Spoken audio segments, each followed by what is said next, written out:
ભાજપ દ્વારા જે કેન્દ્રની નવી ટીમ છે તે જાહેર કરવામાં આવી છે અને આ નવી ટીમમાં ગુજરાતના 4 નેતાઓને પણ સ્થાન આપવામાં આવ્યું છે. જગદીશ પટેલ કે જેઓને રાષ્ટ્રીય મંત્રી તરીકેની જવાબદારી છે તે સોંપવામાં આવી છે. રાષ્ટ્રીય મંત્રી તરીકે તેમની નિમણૂક કરવામાં આવી છે અને તરત જ આ જવાબદારીની સાથે સાથે બીજી એક સૌથી મોટી જવાબદારી પણ જગદીશ પટેલને સોંપવામાં આવી છે. ઉત્તર પ્રદેશ કે જે દેશનું સૌથી મોટું રાજ્ય છે ત્યાંના તેમને સહપ્રભારી પણ બનાવવામાં આવ્યા છે. જગદીશ પટેલ આપણી સાથે છે, સીધી વાત તેમની સાથે કરીશું. જગદીશભાઈ, પહેલા તો ખૂબ ખૂબ અભિનંદન કે 2 મોટી જવાબદારી મળી છે. પડકારને કેવી રીતે જોવો છો? પડકાર છે કે નથી? Thank you. પહેલા તો એક કરેક્ટ કરાવડાવું. આપ બોલ્યા કે 4 નેતાઓને જવાબદારી સોંપવામાં આવી છે. એ ઠીક નથી. 4 કાર્યકર્તાઓને જવાબદારી સોંપવામાં આવી છે. સૌપ્રથમ તો હું ભારતીય જનતા પાર્ટીના રાષ્ટ્રીય નેતૃત્વનો ખૂબ ખૂબ આભાર માનું છું. રાષ્ટ્રીય અધ્યક્ષ નીતિન નવીનજી, વડાપ્રધાન નરેન્દ્રભાઈ, જે વૈશ્વિક નેતા છે, અને માન્ય અમિતભાઈ શાહ, એમને એક નાના કાર્યકર્તા ઉપર આ જવાબદારી આપી છે. હું ખૂબ ખૂબ એમનો આભાર માનું છું. ગુજરાતના નેતૃત્વનો પણ આભાર માનું છું કે ગુજરાતમાંથી અમને મોકલ્યા છે. જ્યાં સુધી પડકારનો વિષય તમે કહ્યો, ભારતીય જનતા પાર્ટીનો કાર્યકર્તા પાર્ટીનું કામ કરવું કે ઇલેક્શનને ધ્યાનમાં રાખીને એ દરમિયાન કામ કરવું, આને પડકાર નથી સમજતો. આ એની સ્વાભાવિક ક્રિયાઓ છે. એક ઇલેક્શન પતે એના સાંજથી જ અમારું નેતૃત્વ નેક્સ્ટ ઇલેક્શન માટેની તૈયારીઓ કરવાની સૂચના આપી દેતું હોય છે અને કાર્યકર્તા એમાં ઢળાઈ ગયો છે, મોલ્ડ થઈ ગયો છે. એટલે અમારા માટે કોઈ પડકાર નથી. 365 દિવસ કામ કરતી પાર્ટી અને એના અમે ભારતીય જનતા પાર્ટીના કાર્યકર્તા છીએ. એટલે અમારા માટે પડકાર એ શબ્દ ઠીક નથી.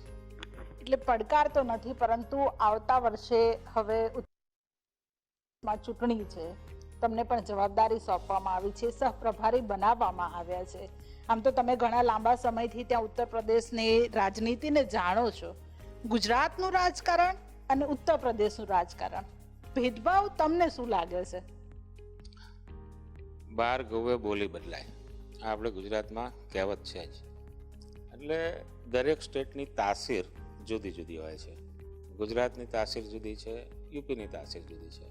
ગુજરાત કરતાં 4 થી 5 ગણું મોટું છે યુપી. અને યુપી એક ધાર્મિક નગરી છે.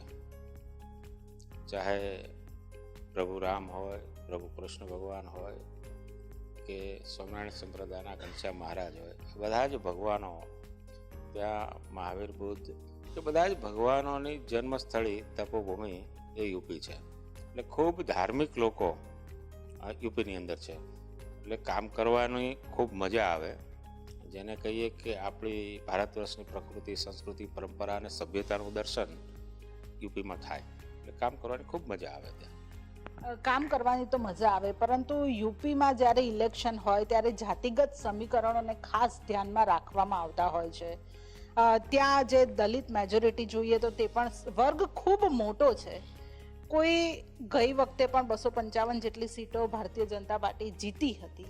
આ વખતનું લક્ષ્યાંક શું છે? કારણ કે તમને જવાબદારી હવે ઔપચારિક પહેલા હતા, તમે ત્યાં એમનામ કરતા હતા, પરંતુ હવે પદ આપવામાં આવ્યું છે, એટલે જવાબદારી હવે વધી ગઈ છે. આ વ્યવસ્થાનો ભાગ છે. અને હું લગભગ 3.5 વર્ષથી યુપીમાં કામ સંભાળું છું. એટલે મારું પ્રાઇમરી શિક્ષણ એમ કહેવા જઈએ તો ત્યાં પૂરું થયું છે. એટલે હું મારે જે સમજવાનું હોય એ હું સમજી ચૂક્યો છું. એટલે કાર્યકર્તા સાથે કામ કરવા માટે મને ત્યાં અનુકૂળતા છે. ભારતીય જનતા પાર્ટી જ્યારે પણ ઇલેક્શનમાં જાય છે તો કોઈ આવા મુદ્દાઓ લઈને નથી જતી. અન્ય સાથી પક્ષો, પ્રતિપક્ષ જેમ એસી ચેમ્બરમાં બેસીને કોઈ વિષયને લઈને ચૂંટણીના મેદાનમાં ઉતરતી હોય છે અને ક્ષણિક લાભ માટે આ કરતી હોય છે, એવું ભારતીય જનતા પાર્ટીમાં નથી હોતું.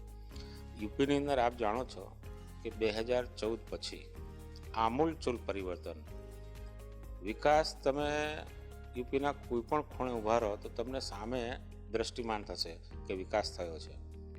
અમે માન્ય મોદીજી અને માન્ય યોગીજી આ બંનેના કામો લઈને જનતા જનાર્દન મતદાર સુધી જવાના છીએ. તમે જાઓ તો તમને ત્યાંનું ઇન્ફ્રાસ્ટ્રક્ચર, રોડ રસ્તા તમને તરત જ આંખે ઉડીને દેખાશે. ફ્લાયઓવર બ્રિજ હોય, રસ્તાઓ હોય, હોસ્પિટલ હોય, એજ્યુકેશનલ ઇન્સ્ટિટ્યૂટ હોય, ત્યાં સુધી કે બ્રહ્મોસ્ત્ર મિસાઇલ પણ હવે યુપીની અંદર બને છે. વારાણસીમાં વંદે ભારત ટ્રેનો, આધુનિક ટ્રેનો પણ ત્યાં બને છે. મને એ કહેવામાં બિલકુલ સંકોચ નથી. હું પણ એક ઇન્ડસ્ટ્રી સાથે જોડાયેલો છું. અમારે અમદાવાદની અંદર કર્ણાવતી મહાનગરમાં અમારા કારીગરોનો મોટો સ્ટેક યુપી અને બિહારના કારીગરો હોય. આજે ત્યાં વિકાસ એટલો બધો જોરથી થઈ રહ્યો છે એટલે અમને યુપી અને બિહારના સ્કિલ્ડ જેને કહેવાય કે અમુક ઇન્ડસ્ટ્રીઝો એમના થકી જ અમારી ચાલતી હોય છે, એમાં હવે શોર્ટફોલ થવા માંડ્યો છે. હવે ત્યાં વિકાસના દ્વાર ખોલ્યા છે, રોજગારીની તકો ખૂબ વધી ગઈ છે. તો અહીંના કારીગરો પણ ત્યાં શિફ્ટ થઈ રહ્યા છે. એ જ દેખાડે છે કે યુપીની અંદર કેટલો વિકાસ થયો. અને આ વિકાસની ગાથા લઈને ભારતીય જનતા પાર્ટીનો કાર્યકર્તા અમે બધા જનતા જનાર્દન મતદાર સુધી, ઘેર ઘેર ફેમિલી સુધી અમે આ વિકાસના કામોને લઈને જવાના છીએ. એટલે અમારા માટે આગામી દિવસોમાં જે અમે ગત વખતે સીટો પ્રાપ્ત કરી હતી એની સવાઈ સીટો અમે પ્રાપ્ત કરીશું. 2024ની ચૂંટણીની જો વાત કરીએ તો રામ મંદિર બની ચૂક્યું હતું. અયોધ્યાના રામ મંદિરની વાત કરવામાં આવતી હતી, પરંતુ તેમ છતાં પણ એ સીટ ગુમાવવી પડી. એ પછી વિપક્ષે કહ્યું કે હવે આવનારી વિધાનસભાની જે ચૂંટણી હશે તેમાં જે ઉત્તર પ્રદેશમાંથી ભાજપને હાર મળશે એવા નિવેદનો પણ આપવામાં આવતા હતા. બીજી બાજુ અખિલેશ યાદવ અને રાહુલ ગાંધીની જોડી પણ 24માં ક્યાંક તમને ભાજપને ડેમેજ કંટ્રોલ કર્યું હોય એવું પણ જોવા મળ્યું હતું. સાથે સાથે અખિલેશ યાદવે તો તેમને એક ઉમેદવાર પણ જાહેર કરી દીધા છે અત્યારથી. એટલે લાગે કે થોડી ઘણી મુશ્કેલી છે કે કંઈ વાંધો નહીં આવે? જો એક ઉમેદવાર જાહેર કરી દીધા છે એને તમારે જરા ન્યુટ્રલ ભાવે જોવું પડશે. ભારતીય જનતા પાર્ટીમાં તો એક સીટ ઉપર ભારતીય જનતા પાર્ટીની મોટી ફોજ છે કે અમારે કોને ચૂંટણી લડાવવી. ખૂબ મોટો અમારી પાસે પાર્ટીનો સ્ટેક છે. હવે જ્યાં સુધી અખિલેશજીએ એક સીટ ડિક્લેર કરી છે એમને ગોતવા પડે છે. એટલે અત્યારે એક મળી ગયા છે એટલે એમને એ ડિક્લેર કરી નાખી જશે. અમારે તો મોટી ફોજ છે, એમાંથી ચયન પ્રક્રિયા કરવાની છે. અને અન્ય સાથી પક્ષોના વિષયોમાં હું એવું કહીશ કે ગુજરાતમાં પણ આપણે ઇતિહાસ ખબર હશે કે ખામ થિયરી હોય કે પછી બદામ થિયરી હોય કે રેવડી હોય, આ બધી થિયરીના કારણે આ વિરોધ પક્ષના લોકો જે તે વખતે આવા મુદ્દા લઈને ચૂંટણી લડતા હોય છે. ભારતીય જનતા પાર્ટી આવી રીતે ચૂંટણી નથી લડતી. ભારતીય જનતા પાર્ટી કામોને આધારે અને પાર્ટીના દેવ દુર્લભ કાર્યકર્તાના તાકાત ઉપર ભારતીય જનતા પાર્ટી ચૂંટણી લડતી હોય છે. હવે તમે મેં પહેલાં કહ્યું કે વિરોધ પક્ષના લોકો એસી ચેમ્બરમાં બેસીને એમના જે ફીડરો હોય છે, એમના જે એડવાઇઝરો હોય છે, એ ચાર દિવાલની વચ્ચે બેસીને એ નીતિઓ બનાવતા હોય છે અને એના આધારે મુદ્દાઓ લઈને એ લોકો ચૂંટણી લડતા હોય છે. મતદાર સુધી જવાની એમની હિંમત નથી, કારણ કે કોઈએ કામ નથી કર્યા. એ કેવી રીતે મુદ્દાઓ લઈને જાય? જે કાર સેવકો ઉપર જેને ગોળીઓ ચડાવી હોય, 4 રસ્તા ઉપર બેન દીકરીઓના જે પરિસ્થિતિ 2014 પહેલાં હતી એ બધા લોકોને ખબર છે. આજે તમે વારાણસીની બજારમાં જાઓ, લખનૌની બજારમાં જાઓ, રાત્રે 2 વાગે મારી દીકરી છે ને એક્ટિવા કે સ્કૂટી લઈને રાત્રે એકદમ જેને કહેવાય કે ફિયરલેસ ફરતી હોય છે. એ જ બતાવે છે કે ભારતીય જનતા પાર્ટી, યોગીજી અને મોદીજીની સરકારે યુપીની અંદર શું કામ કર્યું છે. આ બધા મુદ્દા લઈને અમે જવાના છીએ. આ વખતે જોઈએ તો ઝેનઝી સૌથી વધારે અત્યારે ટ્રેન્ડમાં ચાલી રહ્યા છે. યુવાનોને એમાં પણ ભાજપ પણ સૌથી વધારે હવે યુવાનોને પ્રભુત્વ વધારે આપે છે. મોદીજી પણ અત્યારે યુવાનોની સાથે ઝેનઝી મોડમાં વિડીયો બનાવીને વાતચીત કરે છે. ઝેનઝીને કેવી રીતે એટ્રેક્ટ કરશો ત્યાં જ્યારે સહપ્રભારી તરીકેની જવાબદારી આપી છે, હવે ઝેનઝીને તમે કેવી રીતે એટ્રેક્ટ કરવાના, કોઈ રણનીતિ બનાવી છે? આ રણનીતિનો કોઈ એ ભાગ નથી. આ એક સ્વાભાવિક પ્રક્રિયા છે. આપણા ઘરની અંદર હું આપને વાત કરું કે પહેલાં મારા દાદી એવું કહેતા કે અમે 4 વાગે ઉઠતા અને પેલી પથ્થરનો ઘંટોલો હોય ને, બાજરો નાખી દળતા અને લોટ તૈયાર થાય એમાંથી રોટલો બનાવે એટલે દાદા વાડી પર જતા. પછી દાદીમાંથી બા આવ્યા. બા એવું કહેતા કે અમે દણો દરાવા ગામમાં એક ઘંટી હોય ત્યાં જતા. પછી અમારું જનરેશન આવ્યું તો અમારી ઘરવાળી એવું કે ઘર ઘંટી જોશે. એ પછી અત્યારે મારા દીકરાની જે ઘરવાળી આવી હોય એ એમ કહે કે પપ્પા એ ઘર ઘંટી છે ને હવે રિમોટ વાળી લાવવી પડશે. કેમ? એ ચાલો ઊભા થઈને છે ને સ્વિચ ચાલુ કરવી પડે. જેમ જેમ સમય ટેકનોલોજી બદલાય છે એમ આપણે પણ બદલાવવું જ પડે. એ જ થિયરી જાહેર જીવનમાં પણ છે. અમને ખબર છે કે ભૂતકાળની અંદર કેવી રીતે કામ થતા, આજે કેવી રીતે કામ થાય છે. ટેકનોલોજી ચેન્જ થઈ છે. ટેકનોલોજી યુઝ કરવાવાળા નાના નાના એજ્યુકેટેડ બાળકો આવ્યા છે. હવે અમારે આની અંદર બદલ કરવો જ પડે, એ સ્વાભાવિક પ્રક્રિયા છે. ભલે આને આપણે જેનજી નામ આપીએ. અને જે પરિવારમાં જે બાળકો ઉછર્યા છે એના મા બાપના જે સંસ્કારો લઈને આવ્યા છે એ જે એમને વડીલો જે સંસ્કાર આપ્યા છે એનો ઉપયોગ એ બાળકો પાસે અમારે કરવાનો જ હોય. એટલે તમે જો હવે નિરંતર મોટો ફ્લો યુવાનોનો, યંગસ્ટરોનો પાર્ટી સાથે જોડાયો છે અને એના ભાગરૂપે જ મોદી સાહેબ યંગસ્ટરો, તમે જાણો છો કે એક્ઝામ પહેલા માનનીય મોદીજી હંમેશા બાળકોને પ્રોત્સાહિત કરવા માટે એ કોન્ફરન્સ કરતા હોય છે. મને એ કહેતા બિલકુલ નહીં કે બધા જ બાળકો એમને કંઈક ભરોસો હોય કે આ ભારત ભૂમિ એ દેશ અને વિદેશોની અંદર જેને કહેવાય કે ભૂતકાળનો આપણો અનુભવ છે, ભૂતકાળનો આપણો ઇતિહાસ છે, કે આ ઇતિહાસને આ જેનજી જોઈ રહી છે, એમની મુઠ્ઠીમાં છે, એના મોબાઈલમાં છે. આ બધું એને ખબર જ છે કે અમારો વિકાસ કે અમારું ભવિષ્ય કોના હાથમાં સુરક્ષિત છે. બધા જ જેનજીને ખબર છે કે દેશનો વિકાસ અને દેશનું સાર્વભૌમત્વને જાળવી રાખવાનું કામ વિશ્વની અનેક કન્ટ્રીઓની અંદર ભારત જે રીતે આગળ વધી રહ્યું છે એ જેનજીને ખબર છે. અને એટલા માટે જ ભારતીય જનતા પાર્ટી સાથે જોડાય છે અને મોદી સાહેબ સાથે એટ્રેક્ટ થઈને એમની નજીક રહીને કામ કરવા માટે જેનજી ઉત્સુક છે. એટલે લોકો તો ઉત્સુક છે, પરંતુ વડાપ્રધાન નરેન્દ્ર મોદી સાથે તમે પણ ખૂબ જ નજીક છો તેવું લોકો પણ કહી રહ્યા છે. આપના કાર્યકર્તા નેતાઓ પણ કહે છે કે જગદીશભાઈ વડાપ્રધાનના નજીક છે, અંગત છે. એ વાતને કઈ રીતે તમે જોવો છો? કારણ કે 2024ની ચૂંટણીમાં પણ તમે તેમની સાથે હતા, પ્રચાર પ્રસારમાં પણ જોડે હતા. હવે આ જવાબદારી સોંપવામાં આવી છે, કેટલા સંબંધમાં કેટલી ઘનિષ્ઠતા? ગુજરાતના રાજકારણમાં અને સીએમ હતા નરેન્દ્રભાઈ, એ વખતે હોમ મિનિસ્ટર હતા અમિતભાઈ, એટલે અમને કામ કરવાનો એમને એ વખતે પણ મોકો આપ્યો હતો. એટલે એમની કાર્યશૈલીથી અમે લોકો પરિચિત છીએ.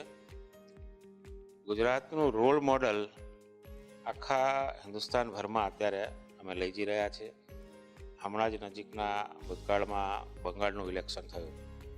બંગાળના ઇલેક્શન માટે કોઈ એવું નહોતું કહેતું કે આટલી જોરદાર સીટો લઈ આવશું થમ્પ મેજોરિટી સાથે, પણ આપણે જોયું તે ગુજરાતનું મોડલ હતું ત્યાં.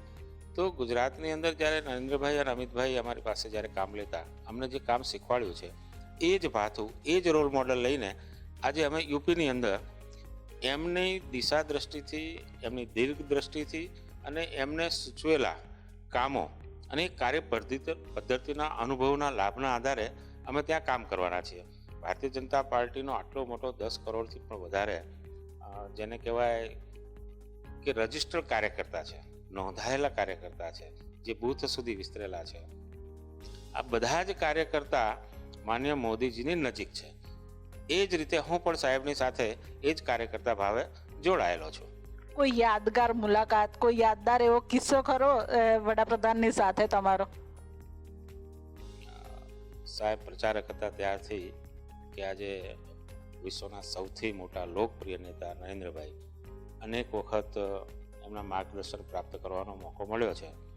એટલે એવું વિશેષ તો હું ન કહું, પણ જ્યારે પણ કોઈ ગામમાં ગયા હોય ત્યારે એમની વિશેષતા હોય છે કે 25 વર્ષ પહેલાં પણ કોઈ કાર્યકર્તા મળ્યો હોય તો અમને પૂછે કે આ ગામમાં ગયા હતા તો આ રામજીભાઈ તમને મળ્યા હતા, તમે એમને મળવા ગયા હતા, એ આપણા સિનિયર કાર્યકર્તા છે, હવે એમની ઉંમર પણ થઈ હશે એટલે એક્ટિવ રાજકારણમાં નહીં હોય, તમે એમને મળ્યા હતા કે નહીં. આટલી નાની નાની વસ્તુ, ઝીણું ઝીણું એમનું માઇક્રો પ્લાનિંગ હોય છે અને એમની દ્રષ્ટિ ચારેકોર હોય છે. એટલે એ ખૂબ, જેને કહીએ કે આ યાદગાર પ્રસંગ છે. અમે ગમે ત્યારે જઈએ તો તરત એ પૂછે કે ફલાણા મહિને મળ્યા હતા. અમારા માટે કાર્યકર્તાનું વિસ્તરણ કરવા માટે અને ભાજપની કાર્યશૈલી માટે એમના આ બતાવેલા અને એમની સાથે જે અમારો સહવાસ રહ્યો હતો એ ખૂબ જ અલૌકિક હતો. તમને પણ અમદાવાદના તમે શહેર પ્રમુખ પણ રહ્યા છો, કોર્પોરેટર પણ હતા, તમને પણ અમદાવાદને ખૂબ સારી રીતે જાણો છો. હવે આ વખતે જે અમદાવાદની સ્થાનિક સ્વરાજ્યની ચૂંટણી ગઈ, અનેક એવા જે નવા ચહેરાઓને ઉતારવામાં આવ્યા હતા, અનેક નવા કોર્પોરેટરો છે. તમે શું શીખ આપશો? કારણ કે જે તમારી કાર્યપદ્ધતિ હતી, અત્યારની કાર્યપદ્ધતિ છે, તેમાં ખૂબ અંતર છે, ખૂબ બદલાવ છે. તમે શું શીખ આપશો કે આ રીતે કામગીરી કરવી જોઈએ? આમાં શીખ આપવાનો કોઈ બહુ મોટો વિષય નથી આવતો. નવા કાર્યકર્તા આપે જ કહ્યું, નાની ઉંમરના યંગસ્ટરને કોર્પોરેટર બનાવ્યા છે. એ જ બતાવે છે કે નરેન્દ્રભાઈ અને પાર્ટી જેનજીને જ તક આપી રહી છે. આ જ અમારું જેનજી મોડેલ છે. તમે આખા ગુજરાતની અંદર કોઈ પણ કોર્પોરેશન, નગર નિગમ હોય, તાલુકા પંચાયત હોય, જિલ્લા પંચાયત હોય, સરપંચ હોય, આ બધામાં તમે જુઓ કે 35 થી 40, 45 વર્ષના નાના બાળકો આજે ઇલેક્ટેડ વિંગમાં છે. ઘણા તો કોલેજ કાળ પૂરો કર્યા પછી અંડર 30 તમને 25-26 વર્ષના છે ને સરપંચ જોવા મળે, કોર્પોરેટર જોવા મળે, તાલુકા પંચાયતના સભ્ય જોવા મળે, જિલ્લા પંચાયતના સભ્ય જોવા મળે. એટલે જેનજી તો અમે પહેલેથી જ એપ્લાય કરી ચૂક્યા છે અને એડોપ્ટ કરી ચૂક્યા છે. હું તમને એક ટેકનિકલ બાબતમાં કહું કે આપણે જ્યારે મોબાઈલ આવ્યો ત્યારે મને યાદ છે કે 360 ગ્રામનો 1610 મોટોરોલાનો એરિયલ વાળો છે ને મોબાઈલ આવતો, એ પણ અમને સારો લાગતો હતો. આજે એન્ડ્રોઈડ ટેકનોલોજી આવી છે, એ પણ ગમે છે, એના ફીચરનો પણ આપણે ઉપયોગ કરીએ છીએ. એટલે સમયની સાથે જે બદલાવ હોય છે એને આપણે એક્સેપ્ટ કરવું પડે, એને સ્વાભાવિક રીતે આપણા ફંક્શનિંગની અંદર લેવું પડે. આ જ ભારતીય જનતા પાર્ટીની ખૂબી છે અને મોદી સાહેબની ખૂબી છે. યુપીમાં કેટલી સીટનો લક્ષ્યાંક લઈને ચાલો છો? કોઈ એક ટાર્ગેટ ફિક્સ કર્યો છે કે હા આટલા ટાર્ગેટે પહોંચવું છે? હંમેશા અમારો ટાર્ગેટ હોય છે કે ગત ટર્મની અંદર જે સીટો મેળવી હોય એમાં વધારો કરવો. અને ગુજરાતમાંથી આપણે જઈએ છીએ એટલે હંમેશા કોઈ બેન દીકરી આપણા ઘેર આવી હોય અને ચાંદલો કરે તો આપણે સવાયું કરીને પાછું આપતા હોઈએ છીએ. એમ ગઈ વખતે જે સીટો મેળવી હતી એની સવાઈ સીટો અમે મેળવીને રહીશું. અને મને એમાં કોન્ફિડન્સ છે કે ભારતીય જનતા પાર્ટીના કાર્યકર્તાના આધારે અમે ગઈ વખત કરતાં સવાઈ સીટો હાંસલ કરીશું. ખૂબ ખૂબ આભાર જગદીશભાઈ આપનો. એટલે હવે જે આવનારી જે વિધાનસભાની ચૂંટણી ઉત્તર પ્રદેશમાં આવશે તેમાં જે ગત વખતે જેટલી સીટો ઉપર વિજય મેળવ્યો હતો તેના કરતાં વધુ બેઠકો ઉપર વિજય છે તે ભારતીય જનતા પાર્ટી છે તે મેળવશે તેવો જીતનો આશાવાદ પણ છે વ્યક્ત છે તે કરવામાં આવ્યો છે. કેમેરા પર્સન ધ્રુવ પડિયાર સાથે કિંજલ બોરીસા, મંતવ્ય ન્યૂઝ, અમદાવાદ.